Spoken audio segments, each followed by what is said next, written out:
개정 협상을 이제 하기 위해서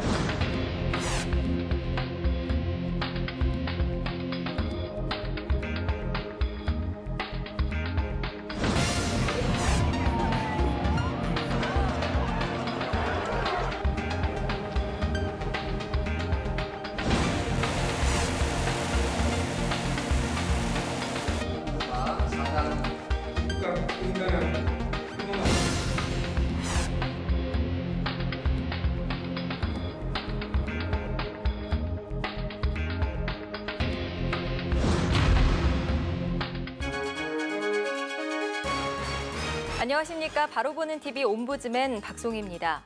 한국과 미국이 자유무역협정 FTA 개정 협상에 착수하기로 사실상 합의했습니다.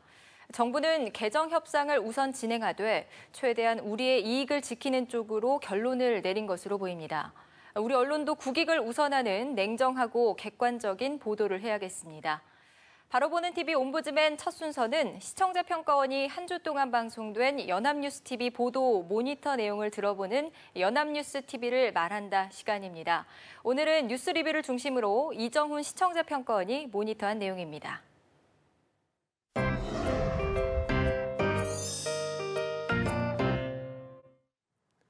지난 한 주는 예년보다 긴 추석 명절 연휴를 앞두고 설렘이나 기대감이 높은 한 주이기도 했지만 국내외 여러 사건 사고들이 사람들의 마음을 바쁘면서도 무겁게 만든 한 주이기도 했습니다.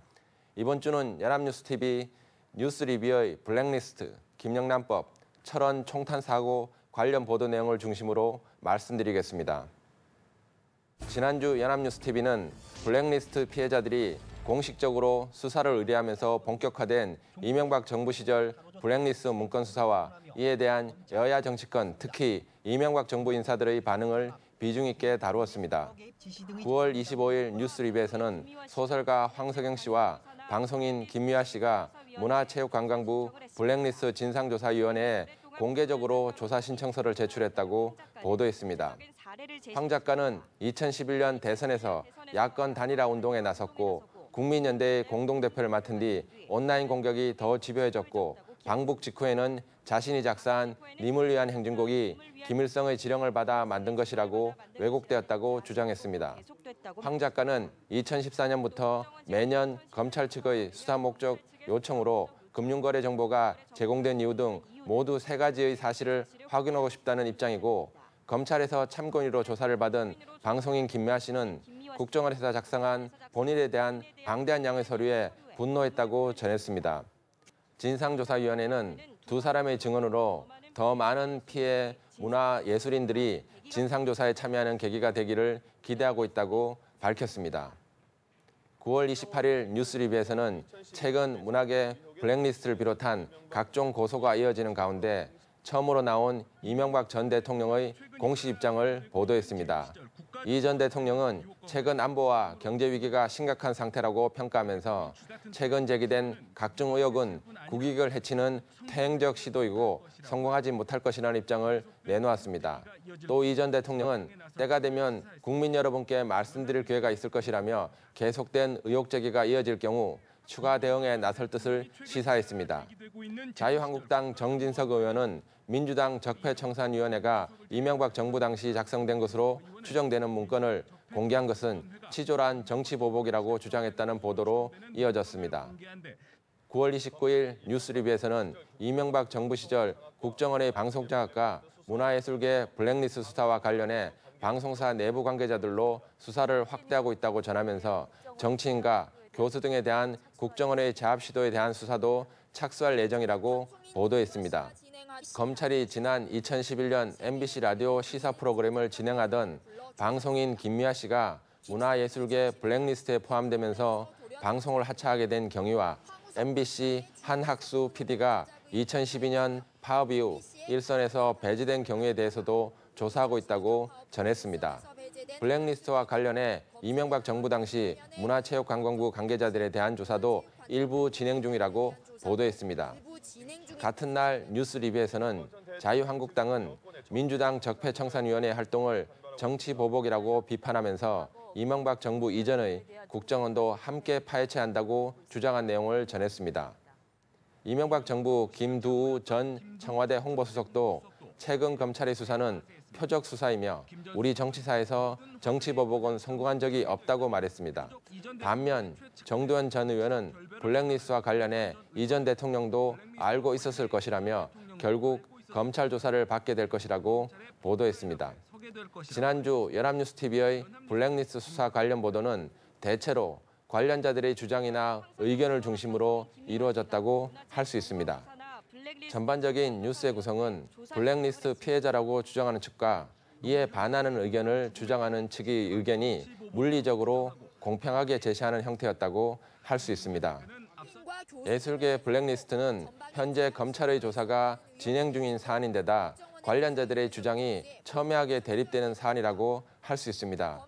이런 민감한 사안들을 보도하는 데에도 여러 가지 제약이 있는 것이 사실입니다.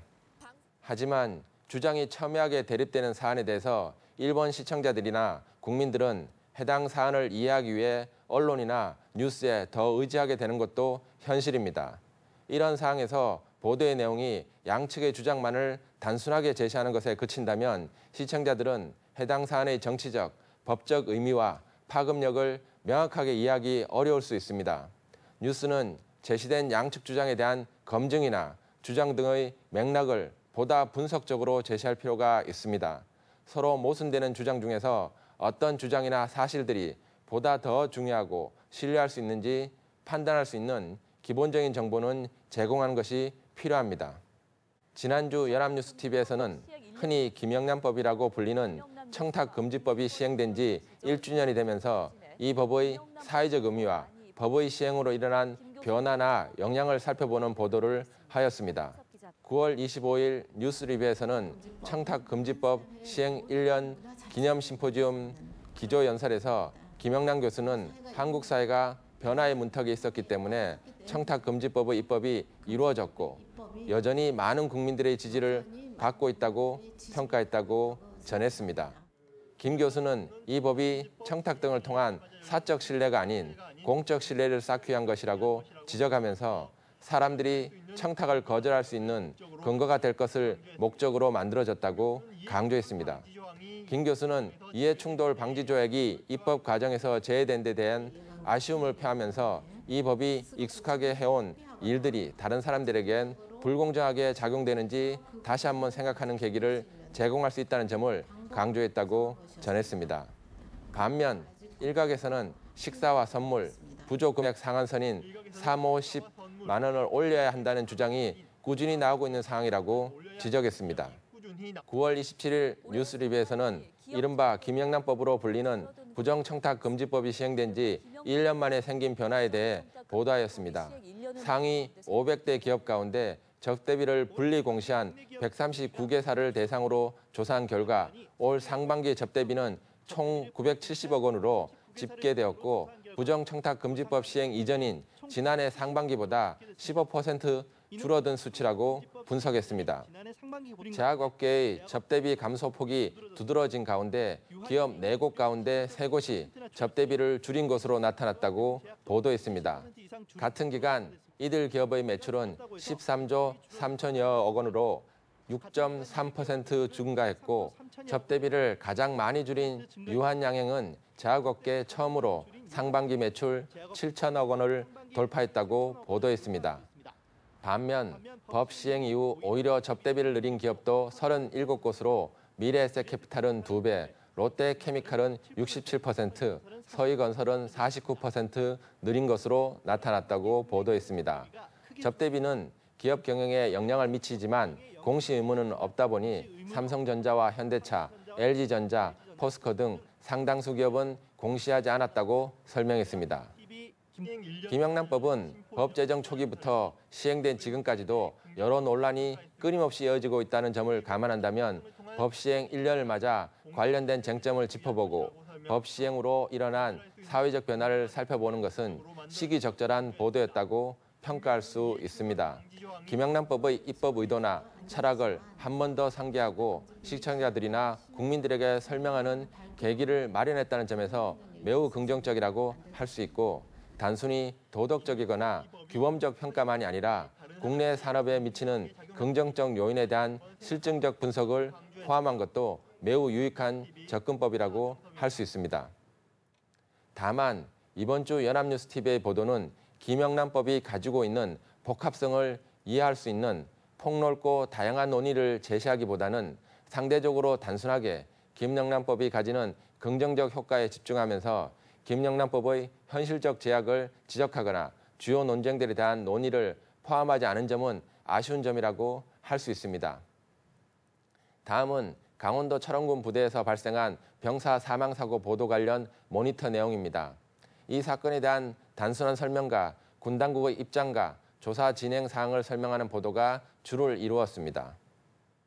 9월 27일 뉴스리뷰에서는 부대 복귀 중이던 병사가 갑자기 날아든 총탄에 머리를 맞았고 즉시 군병원에 옮겨졌으나 치료 1시간여 만에 사망하는 사고가 발생했다고 보도했습니다. 군 당국은 총탄이 사고 발생 지점 인근의 사격 훈련장에서 잘못 날아온 것이라는 초기 조사 결과를 내놓았으나 사격장에서 격발된 총탄이 단단한 지형 지물에 튕겨 의도치 않은 방향으로 날아가는 이른바 도비탄에 의한 사고였다고 설명했습니다. 사건 현장은 12명이 소총 사격 훈련을 하던 사격장과 약 400m 떨어져 있는 곳으로 전해지는데 육군 수사기관은 총탄이 발사된 지점과 총탄 종류 등을 분석 중이라고 보도했습니다. 부대 측은 사전 경고 방송을 하고 경계병을 배치하는 등 사고 예방 조치를 했다고 주장하고 있고 군 당국은 안전관리에 문제가 있었는지 조사 중이라고 보도하였습니다. 반면 병사 유족들은 황망한 지경에서도 안전사고였다는 설명이 납득하기 어렵다는 입장이라고 전했습니다. 군대에서 발생하는 사건 사고, 특히 사망사고는 군 내부의 인력에 의해 조사되고 처리되는 폐쇄성을 가지고 진행되는 특수성 때문에 많은 시청자들이나 국민들은 군 당국의 설명에 만족하지 못하고 의심을 하는 경향이 있습니다.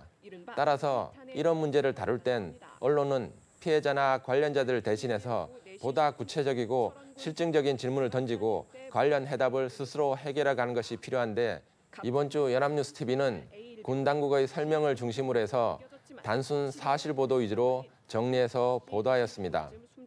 사건에 대해서 제시된 정보나 추정을 보다 정밀하게 검증하면서 구체적으로 어떤 의문점이 있을 수 있는지 선제적으로 제시하고 관련 취재를 제공할 수 있다면 이런 뉴스를 바라보는 국민들이나 시청자들도 불필요한 오해나 선입견을 가지는 것을 사전에 방지할 수 있을 것입니다.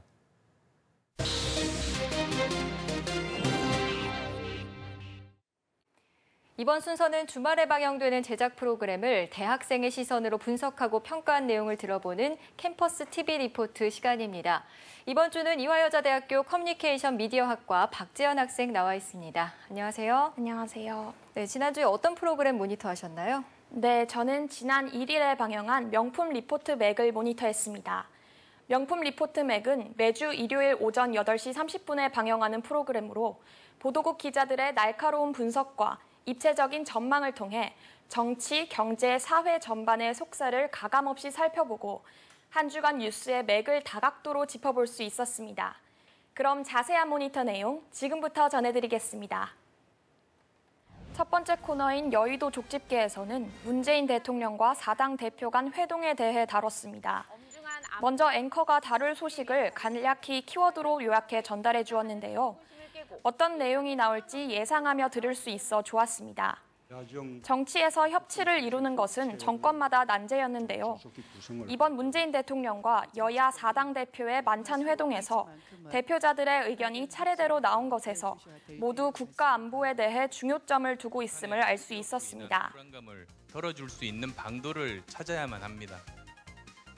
비슷한 의견을 차례대로 보여주니 안보 위기라는 특수한 상황을 배경으로 협치가 이루어진 것을 더 극적으로 느낄 수 있었습니다. 문재인 정부가 협치를 위한 도구로 여야정 상설협의체를 택했는데 용어가 생소할 시청자들을 위해 기자가 바로 이어서 그 취지를 설명해 주는 것이 좋았습니다. 과거 정권에서도 협치를 이루는 것이 매우 어려웠다는 것을 각 정권별로 보여주었는데요. 특히 노태우 대통령이 협치를 위해 선택한 합당의 장단점을 설명해 주어 이해에 도움이 됐습니다. 문재인 정부의 상설협의체 말고도 선거구제 개편이 어떻게 협치를 이룰 수 있는지도 설명해 주었는데요. 기자의 자세한 설명을 통해 다당제가 정착되면 협치가 왜 불가피해지는지 알 수 있어 좋았습니다. 목소리를 높이고 있습니다. 네, 말씀하신 대로 여의도적 집계에서는 정치권의 협치를 주제로 다뤘는데요. 박지원 학생은 이 기자의 분석을 듣고 우리 정치권의 협치가 잘 안 되는 이유가 뭐라고 느끼셨나요? 네, 우리 정치권에서 협치가 잘 안 되는 이유는 각 정당이 서로 정치적 노선이 다르기 때문이라고 느꼈는데요. 다당제가 자리 잡지 못했기 때문에 더욱 협치가 이루어지지 못했구나를 느꼈습니다. 선거구제 개편 논의가 잘 이루어져 시스템상 협치가 불가피한 정치 구조가 되길 바랍니다. 계속해서 기업 기상도와 현장인 코너를 모니터 내용 전해드리겠습니다. 두 번째 코너인 기업 기상도에서는 기업들의 희비를 기상 소식 형식으로 전달해주고 있는데요. 전반적으로 간결한 문장을 사용하여 들었을 때 키워드 중심으로 기억에 남아 좋았습니다. 또 맑음 기업, 흐림 기업에 따라 다른 배경음악을 사용해 생동감을 더 느낄 수 있었습니다. 경제 소식인 만큼 정확한 숫자를 가지고 설명한 점도 좋았는데요. 삼성전자가 전 세계 브랜드 가치 6위에 올랐으며 현대, 삼성중공업, 대우조선해양 조선 3사가 도합 3조 원의 수주 소식을 알리는 등 숫자로 기억할 수 있어 좋았습니다. 흐림 기업으로는 SPC와 한국 맥도날드, 한국수력원자력, 그리고 K뱅크가 소개되었는데요. 흐린 기업은 단순히 기업의 안 좋은 상황을 알려주는 것뿐만 아니라 기자의 날카로운 분석으로 평가를 내려주는 것이 좋았습니다. SPC의 불법 파견 논란은 기업과 더불어 정부의 책임도 있다고 지적했고 맥도날드의 위생 논란은 생리대 논란에 이어 결국 식품의약품 안전관리가 총체적 난국이라는 말은 시청자의 공감을 살 수 있었습니다. 마지막 코너인 현장인에서는 부정청탁 금지법에 대해 다뤘는데요. 작년에 시행되고 1년이 지난 지금 우리 사회가 얼마나 바뀌었을까 하는 궁금증을 안고 보게 됐습니다. 영상을 통해 공무원들의 생활이 어떻게 바뀌었는지 알 수 있었는데요. 특히 추석을 앞둔 국회의원회관 로비에 선물 상자가 띄엄띄엄 놓인 영상 등은 공무원들 사이의 선물 문화가 얼마나 바뀌었는지 드러났습니다. 정보산하연구소가 의뢰한 여론조사를 통해 공무원은 93.4%라는 높은 비율이 긍정적인 효과가 크다고 말했는데요. 하지만 이 법안으로 인해 소상공인과 농축산업계의 어려움이 커졌는데요. 외식업, 축산업, 화훼업에 종사하는 상인들의 인터뷰를 통해 그들의 고통이 얼마나 큰지 짐작할 수 있었습니다. 일단 농가서부터 많이 망해서 없어지다 보니까 꽃값은 비싼데 실제 판매는 안 되고. 기자는 아직 시행 초기 단계라 미흡한 부분이 있다는 것도 명확히 드러내 주었는데요. 시청자 입장에서 앞으로 청탁금지법이 어떻게 개선되어 가는지 관심을 가지고 지켜봐야겠다는 생각이 들었습니다. 시행 초기의 지적이 그대로 재현되고 있기 때문입니다.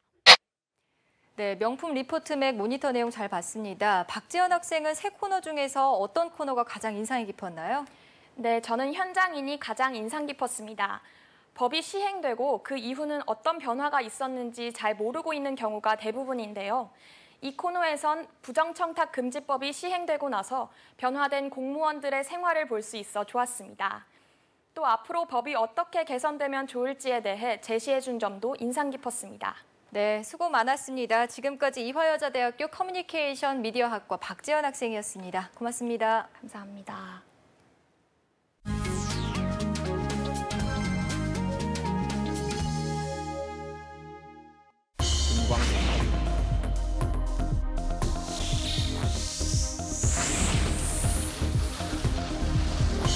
저작권 다툼이 마무리된 무렵에 서현 양이 돌연 숨지고 맙니다.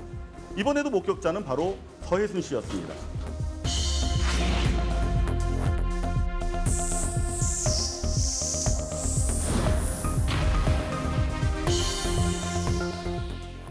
가수 고 김광석 씨 딸 김서연 양의 죽음이 10년 만에 밝혀져 사회적 파장이 일고 있습니다.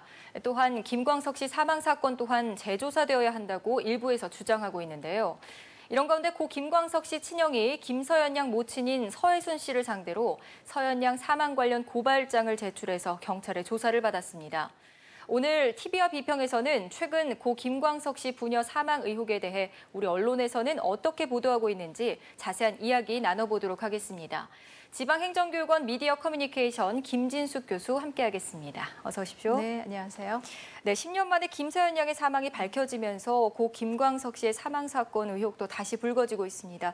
최근 언론에서는 이 사안에 대해서 어떤 경향으로 보도하고 있는지 설명해 주시죠. 네, 그 고 김광석 씨의 죽음을 둘러싼 의혹과 논란은 그동안 이제 주변 지인들과 무성한 소문을 통해서 끊임없이 제기돼 왔는데요. 이를 이제 수면 위로 올라오게 한 계기는 바로 그의 죽음에 얽힌 의혹을 파헤친 다큐멘터리 영화 김광석입니다.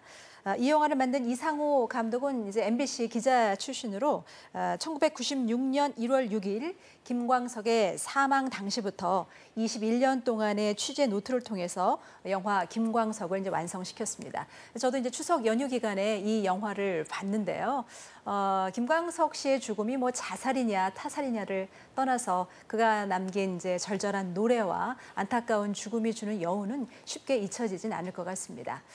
어쨌거나 가수 김광석의 죽음이 이제 다시 재조명되면서 김광석 씨의 아내 서혜순 씨가 JTBC 뉴스룸에 출연을 해서 인터뷰를 했는데요.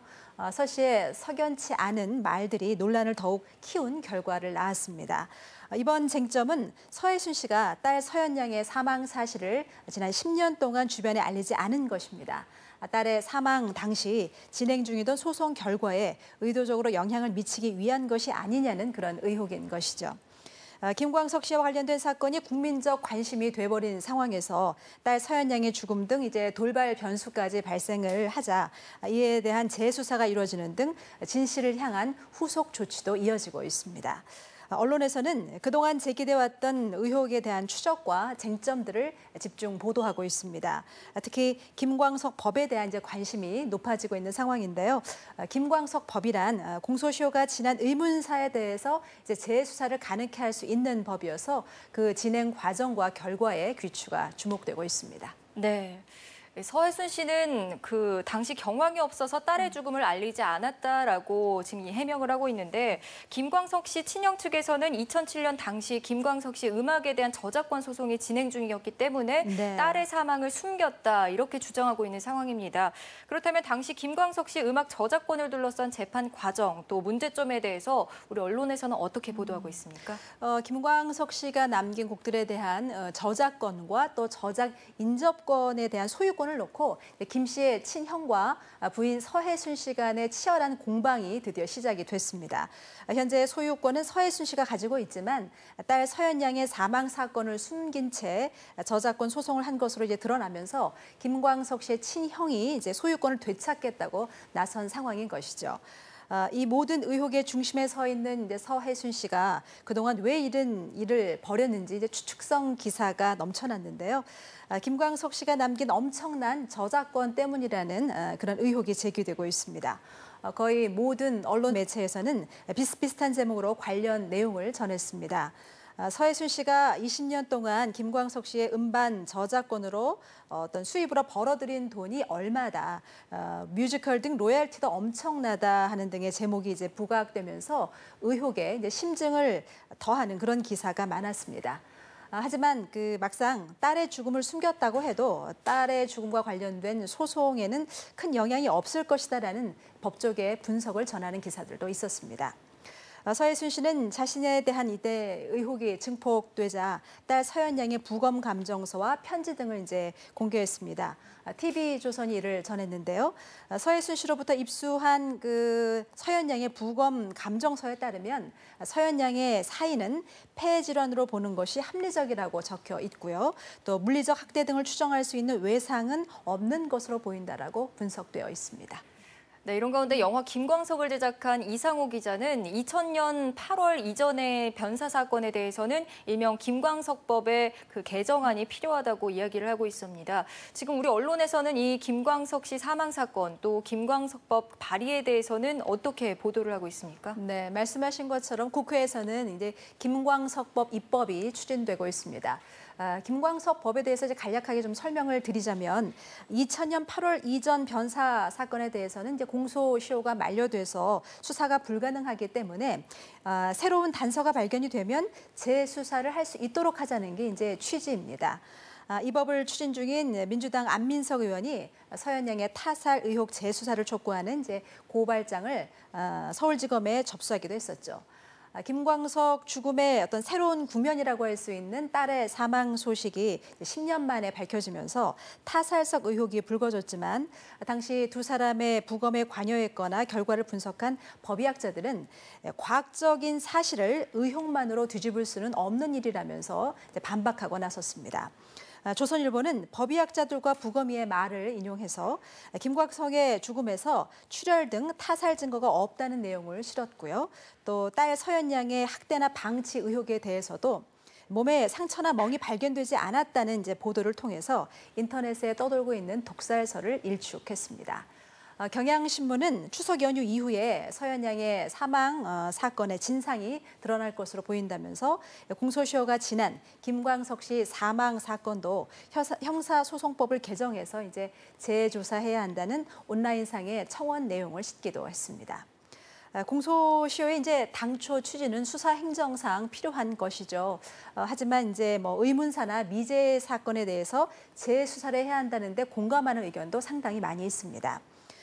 김광석의 죽음을 둘러싼 이번 논란은 살인죄의 공소시효 폐지와 또 그에 따른 법 소급 적용 등에 대한 국민적 관심을 사고 있는 것만큼은 분명한 것 같습니다. 네. 고 김광석 씨 부녀 사망 사건에 대해서 일부 언론에서는 좀 흥미 위주의 선정적인 기사들을 내보이는 모습입니다. 그렇기 때문에 유명인 사망 사건에 대해서 우리 언론도 어떤 윤리 가이드라인이 필요한 게 아닐까 이런 생각도 드는데요. 고 김광석 씨 부녀 사망 의혹 관련해서 우리 언론의 바람직한 보도 태도에 대해서 좀 짚어주시죠. 네. 언론계에는 이제 윤리 강령과 또 실천 요강이라는 것이 있습니다.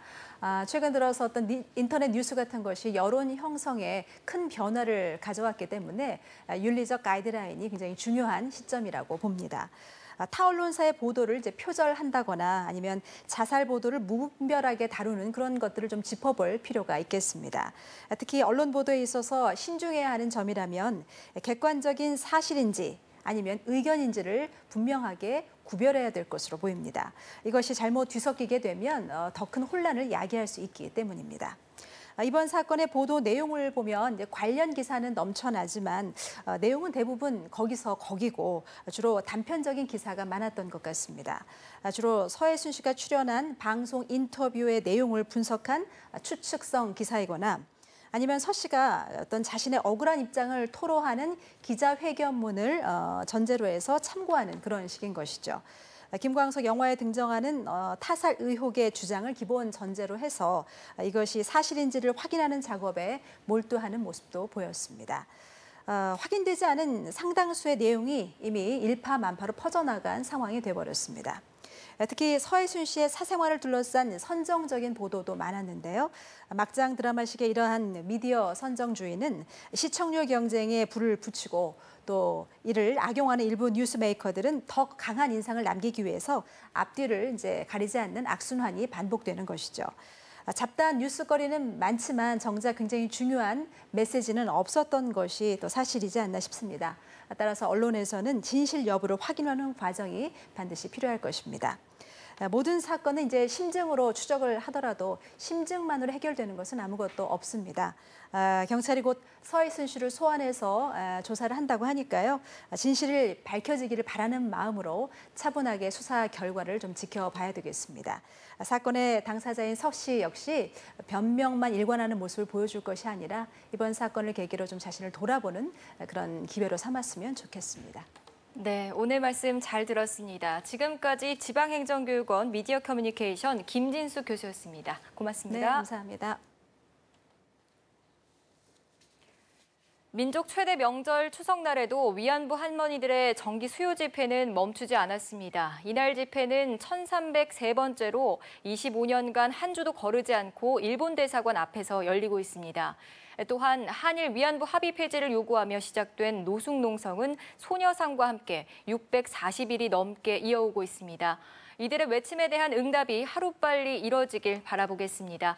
옴부즈맥 제작진은 시청자 여러분의 다양하고 소중한 의견을 기다립니다. 방송을 보고 느낀 소감을 연합뉴스TV 홈페이지 시청자 게시판이나 SNS로 보내주시기 바랍니다.